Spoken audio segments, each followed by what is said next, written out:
Hey, it's the William and Emma show, and Emily's not here because I don't know. But we're reading Mr. Muddle.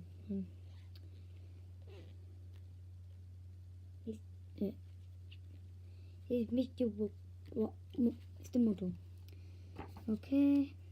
Poor Mr. Muddle couldn't get anything right.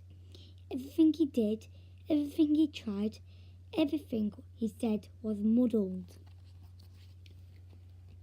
Totally, utterly, completely, absolutely muddled. Imagine, for instance, something as simple as hammering a nail into the wall. Now what I could get muddled was hammering a nail into a wall. Mr. Muddle could get it muddled, and Feagle did. Imagine, for instance, something as simple as putting on your coat. Now, what could get muddled with putting on your coat? Well, see for yourself. Only Mr. Muddle would put on his coat like that. Like, what? Imagine, for instance, something as simple as going for a walk. Now, what could get muddled about going for a walk? Well, when your legs stop walking one way, you start walking the other. That's a very muddly sort of walk. Poor Mr. Muddle walking on way and going another. Like, what?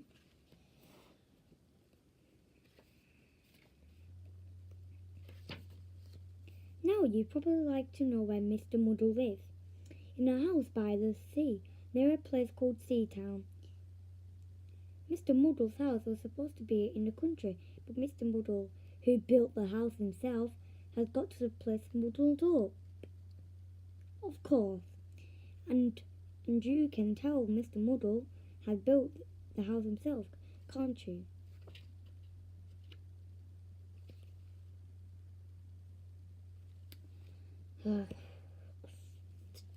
Poor Mr. Muddle. You big boy.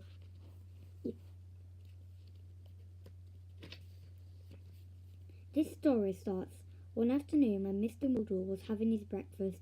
Yes, you know you don't have breakfast in the afternoon. What you do if you have mealtime muddled up? Mr. Muddle was having bread and butter and jam and a cup of tea with milk and sugar. He spread the butter on the table, and then he put the jam on the plate, then he poured the milk on the bread, and then he filled the cup with sugar and then poured the tea onto his bread.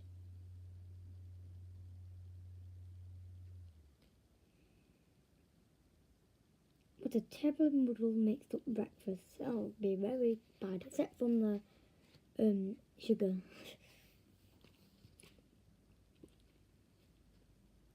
That afternoon, after breakfast, he went for a walk down the beach near his house, in order to work up an appetite for supper. He met an old fisherman called George, one he knew quite well. Good afternoon, Mr. Muddle, said George. Good evening, replied Mr. Muddle. George smiled. How would you like to come fishing with me tonight, he asked. Oh, no, please, replied Mr. Muddle angrily. He is so muddled up, so opposite. He should be called Mr. Opposite because this is stupid. Yeah. So, help me push the boat out from the beach, called George. Ring so, said Mr. Muddle, and pulled the boat further up onto the beach. Oh, Mr. Muddle, said George, and had to show Mr. Muddle the difference between pulling and pushing. Seriously, leave all the Mr. Ned books. We need Mr. Bounce. I think, yeah, we only Mr. Bounce, and yeah. Tomorrow we'll be reading Mr. Greeder, but this book's not finished yet. However, eventually, somehow or another, then managed to get the boat out to sea. "Now let's fish," said George, dropping a fishing line over the side of the boat. "Ring so," said Mr. Muddle, and dropped himself over the side of the boat. Splash! "Oh, Mr. Muddle," said George again. It wasn't any good. They didn't catch any fish, and so they decided to go home before it became dark.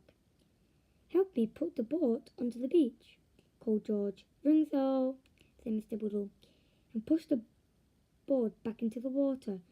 George was about to say, "Oh, Mr. Muddle," again, when he had an idea.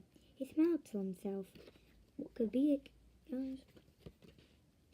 "Help me push the boat out to sea," George called. "Ring so," said Mr. Muddle, and the boat onto the beach. "Well done, Mr. Muddle," said George. Mr. Muddle smiled. A smile went home. George smiled a smile and went to tell everyone.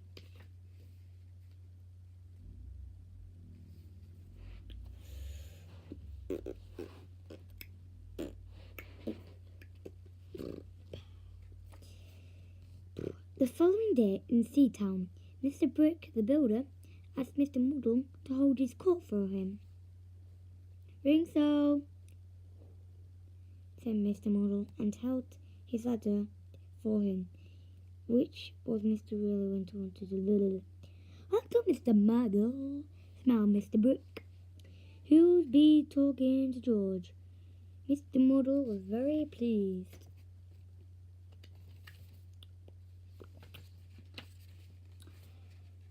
Then Miss Scrub at the laundry asked Mr. Muddle to pass her soap. "Ring so," said Mr. Muddle, and passed her the clothes peg, which is what Miss Scrub really wanted. "Well done, Mr. Muddle," smiled Mrs. Scrub, who also been talking to George. Mr. Muddle was extremely pleased. And then Mr. Black,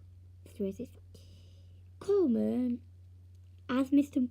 Muddle to lift a sack of coal down from his lorry. "Ring so," said Mr. Muddle, and lifted a sack of coal up onto the lorry, which is what Mr. Black really wanted all along.